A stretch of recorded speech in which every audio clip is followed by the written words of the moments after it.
హల్లెలూయా. ప్రియ సహోదరి సహోదరులారా, మీ అందరికీ హృదయపూర్వకంగా వందనాలు. దేవుని కృప మీకు తోడేయండి నడిపించును కాక. దేవుని యొక్క కృప చేత నడిపించబడుతున్న ప్రియ సహోదరి సహోదరులారా, మన ఆత్మీయ జీవితాన్ని మనం ఒకసారి ఆలోచించేద్దాం. మన ఆత్మీయ స్థితిని మనం చాలా జాగ్రత్తగా కాపాడుకోవాలి. ఎందుకంటే ఈరోజు కలిపి చెప్పేసే బోధకులు లేకపోలేదు, మన విశ్వాసాన్ని దిగజార్చేవాడు లేకపోలేదు.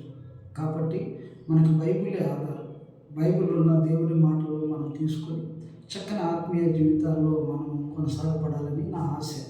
మీ యొక్క జీవితాల్లో ఎప్పుడైతే మనం అలాగ నడిపించబడతామో, అలాగ మనం కొనసాగుతామో, అలా మన జీవితాన్ని కాపాడుకోగలుగుతాము, మనము ఆ నిత్యరాజ్యానికి మనం వెళ్ళగలుగుతాం.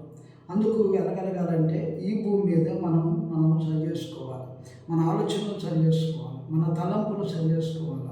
అందుకే మనం ఎప్పుడైతే మన ఆలోచనలు మన తలంపులను ఎప్పుడు సరి చేసుకుంటామో, మన బ్రతుకుని ఎప్పుడైతే సరిదిద్దుకుంటామో, ఖచ్చితంగా పరలోకానికి మనం వెళ్ళడానికి మార్గం దొరికింది. ప్రియమైన వాళ్ళారా, ఈ రోజున మనం చూస్తున్నట్లయితే చాలామంది చక్కని బోధలు చేస్తున్న ప్రియ సహోదరులు సహోదరులు లేకపోలేదు.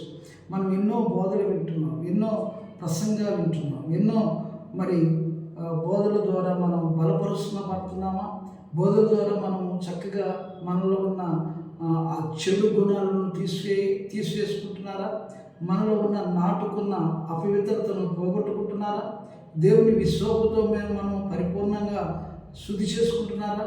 ప్రేమైన వాళ్ళరా, అలాగ మనం చేసుకోగలిగితే, అలా మనం బ్రతకగలిగితే ఖచ్చితంగా దేవుని మహిమ మనకు తోడే ఉంటుంది. ఎందుచేతంటే మనము ఆయన కృప చేత నడిపించబడాలి. అంటే ఆయన కృపలో మనం నడిపించబడాలంటే ఖచ్చితంగా ఆయన సన్నిధి మనకి తప్పకుండా అవసరం. ఇప్పుడు ఈ కాలాన్ని బట్టి, ఇప్పుడున్న పరిస్థితులను బట్టి, ఈ కాలం ఈ పరిస్థితులను బట్టి దేవుని యొక్క కృప మనకు తోడై ఉండాలి. అందుకే భక్తుడు ఒక పాట పడుతుంది, చాలునయ్యా చాలునయ్యా నీ కృప నాకు చాలునయ్యా, ప్రేమమయుడువై ప్రేమించావు, కరుణామయుడువై కరుణించావు, తల్లిగా లాలించి తండ్రిగా ప్రేమించి, ప్రేమ కరుణ నీ కృప చాలు, ప్రేమ కరుణ నీ కృప చాలు, చాలునయ్యా చాలునయ్యా నీ కృప నాకు చాలునయ్యా, బంధువులు స్నేహితులు త్రోసేసిన, తల్లిదండ్రులే నన్ను వెలివేసిన, మిన్నగా ప్రేమించి రక్షించినావయ్యా, నీకేమి చెల్లిద్దు నా మంచి యేసయ్యా, ప్రేమ కరుణ నీ కృప చాలు, ప్రేమ కరుణ నీ కృప చాలయ్యా కదా. ఆయన కృప చాలు. ఆయన కృప మనకు తోడై ఉంటే, మన జీవితంలో ఆయన కృప మనతో ఉంటే, మనము మన బిడ్డల భవిష్యత్తులో మన బిడ్డల్ని దేవుడు ఏం చేస్తాడంటే ఉన్నతమైన స్థితికి ఆశీర్వదిస్తాడు. అందుకే అంటున్నాడు, ముందు తల్లిదండ్రులారా, మొదట మనము తెలుసుకోవాల్సింది ఏంటంటే, ముందు మన బిడ్డలకి నేర్పించే ముందుగా మనల్ని మనం సరిదిద్దుకోవాలి. దేవుళ్ళు మన జీవితం ఎట్లా ఉండాలంటే ఆత్మీయ స్థితిలో మనం వెళ్ళగలిగితే, ఆత్మీయ స్థితిలో మనం జీవించగలిగితే, క్రీస్తు యేసు కలిగిన మనసును మనం కలిగి ఉంటే ఖచ్చితంగా మనము దేవుని పిల్లలుగా మనం పిలువబడతాం. దేవుని పిల్లలుగా పిలువబడ్డ మన జీవితంలో దేవుని పోలిక మనకు కనపడాలి, దేవుని యొక్క రూపం మనలో కనపడాలి. అప్పుడే అంటాడు, మనం జీవితంలో ఎప్పుడైతే దేవుని రూపంలో మనం మార్చబడ్డప్పుడు, దేవుని యొక్క రూపాంతరం చెందినప్పుడు, దేవుని సంగతి మనం రూపాంతరం చెందినప్పుడు, మనము ఆయన యొక్క సన్నిధిలో మనం ఉంటున్నప్పుడు, మనం దేనికి లోకానికి మనకు ఎటువంటి సంబంధం ఉండకూడదు. అంటే దాని అర్థం ఏంటంటే, లోకంలో ఉన్న ఏదైతే ఉందో మన ఆత్మీయ జీవితాన్ని ఏదైతే దిగజారుతుందో అటువంటి ఆశలకి పోకుండా లోకాన్ని మనం జయించగలిగితే, ఖచ్చితంగా దేవుని కృప మనతో ఉన్నది. లోకమును జయించిన వాడు నా పిల్లలని పిలువబడుతున్నాడు దేవుడు. నా పిల్లలు ఈ లోకాన్ని జయించగలరు, ఈ లోకాన్ని జయించిన వాడే నా బిడ్డ అంటున్నాడు దేవుడు. అందుచేత ఈ లోకాన్ని మనం జయించాలి అంటే ముందు దేవుని ఆత్మతో నువ్వు నింపబడాలి. దేవుని బిడ్డగా నువ్వు జీవించాలి. ఇష్టమైనట్టుగా నీకు ఇష్టమైనట్టుగా బ్రతుకుతూ, నీకు ఇష్టమైనట్టుగా జీవిస్తూ నేను దేవుని బిడ్డలని చెప్పుకునే అర్హత మనకు లేదండి. మనం ఇష్టానుసారంగా బ్రతికిది, మన ఇష్టానుసారంగా నడుస్తూ మనం దేవుని పిల్లలమని చెప్పుకునే అర్హత మనకు లేదు. ఎందుకంటే మనం లోకంలో ఇష్టానుసారంగా జీవిస్తూ నేను దేవుని బిడ్డని, నేను పాస్టర్ గారిని, నేను అది ఇదని చెప్పుకునే అర్హత మనకు లేదు. దేవుని బిడ్డగా నీలో దేవుని రూపము నువ్వు దేవుని రూపంలో మార్చబడ్డప్పుడు, నీ రూపాంతరంగాన్ని వాళ్ళు చూస్తున్నప్పుడు జనులు భయపడాలి. ఎందుకు నేను ఈ మాట అంటున్నానంటే, మోషే గారు సీనాయి పర్వతం మీద నుంచి దిగి వస్తున్నప్పుడు, మోషే గారు సీనాయి పర్వతం నుండి మోజెస్ గారు దిగి వస్తున్నప్పుడు ప్రజలు తన ఎలుగును చూడలేక ఇలాగా పెట్టుకున్నారంట, కళ్ళకు అడ్డం పెట్టుకున్నారు. కారణం ఏంటో తెలుసా?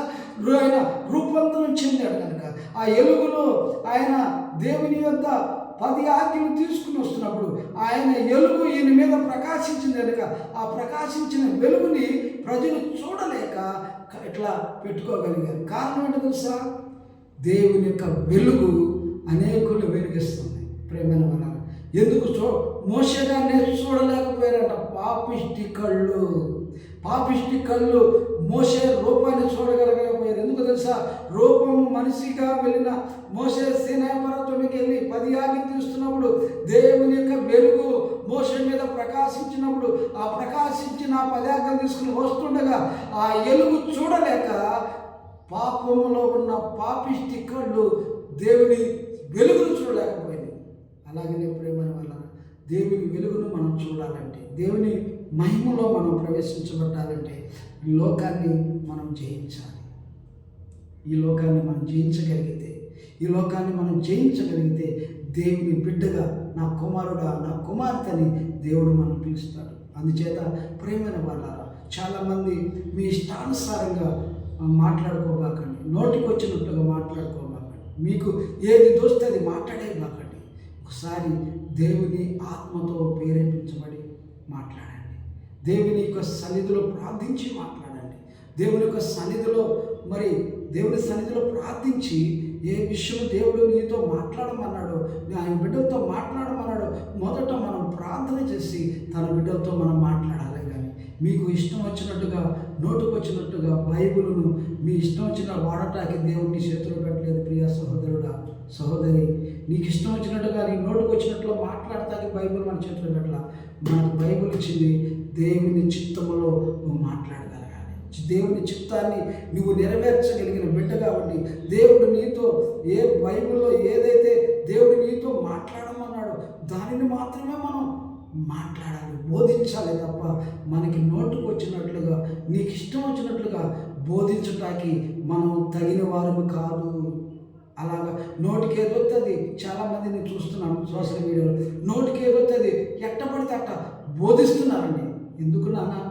సహోదరుడా, ప్రియ సహోదర దైవజనుడా, పాస్టర్ గారు, ఎందుకు నీ ఇష్టం ఉన్నట్టుగా మాట్లాడుతున్నావు? నోటికి ఏదొస్తే అది వాగుతున్నావు. ఎందుకు నువ్వు అలా వాగటం వల్ల నువ్వు దేవుని నామానికి అవమానం చేస్తున్నావు. అలా వాగబాకు. నువ్వు సోషల్ మీడియాలో చాలామంది నీ గురించి మరి అలా మాట్లాడుతున్నప్పుడు వేలన చేస్తున్నారు. అలా మాట్లాడవద్దు. నువ్వు చక్కనగా బైబిల్లో చదువుకొని చక్కని సందేశాన్ని ఇవ్వగలిగితే సమాజానికి, ఆ సమాజాన్ని బాగు చేయగలిగితే, సోషల్ మీడియాలో ఉన్నవాళ్ళు నిన్ను విమర్శించకుండా జాగ్రత్త పడగలిగితే నువ్వు ప్రపంచానికి అనేక మందిని మార్చగలవు అని ముందు సోషల్ మీడియాలో నిన్ను విమర్శించకుండా చూసుకో. నీ మాట తీరుని జాగ్రత్తగా మార్చుకో.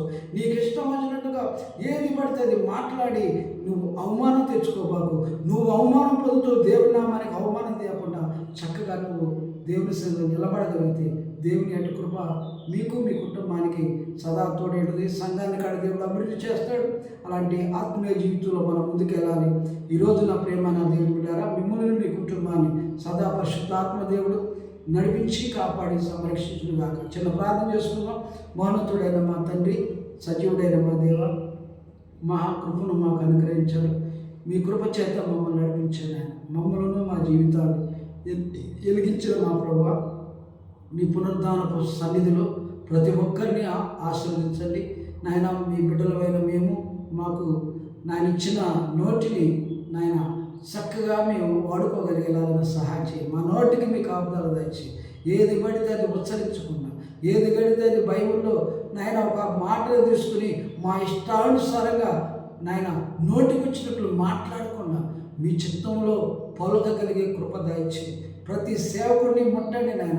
వారి స్వరాల్ని ముట్టండి. వారి ఇష్టమైనట్టుగా నాయన వాక్యాన్ని తీసుకుని వారి ఇష్టమైనట్టుగా మాట్లాడుతున్నారు నాయన. అటువంటి వారి నోటిని ముట్టండి ప్రభా. అలాంటి మాటలు వారిని రాకుండా కాపాడండి, సహాయం చేయండి. మమ్మలను మా కృప నాయన, నీ కృప మమ్మలను మా యొక్క పరిచర్యను మీరు ఆశీర్వదిస్తున్నందుకే స్తోత్రాలు. ప్రతి బిడ్డను కుటుంబాలను దీవించండి. ఈ సోషల్ మీడియాలో వింటున్న ప్రతి కుమారుని కుమార్తెను మీరు ఆశీర్వదించండి. వారి బిడ్డల్ని ఆశీర్వదించండి. వారి కుటుంబాన్ని దీవించండి. విదేశాల్లో ఉంటున్న బిడ్డలని ప్రభావ అందరినీ దీవించండి. నాలుగు మూలల్లో 4 దేశాల్లో నివసిస్తున్న సకల ప్రజలకు మీ కృప తోడుగా ఉంచండి ఆయన. సహాయం చేసి నడిపించి నాయన, నశించిపోతున్న వారిని వెతికి రక్షించుటకు వచ్చిన గొప్ప తండ్రి, ఆత్మలకు మీరే తోడుని నడిపించి ఎవరు నశించుకోకుండా రక్షించమని క్రీస్తు యేసు నామమును బట్టి ప్రార్థించి వేడుకుంటున్నాం పరమ తండ్రి. Amen, amen. God bless you. దేవుడు మిమ్మల్ని దీవించును గాక. God bless you.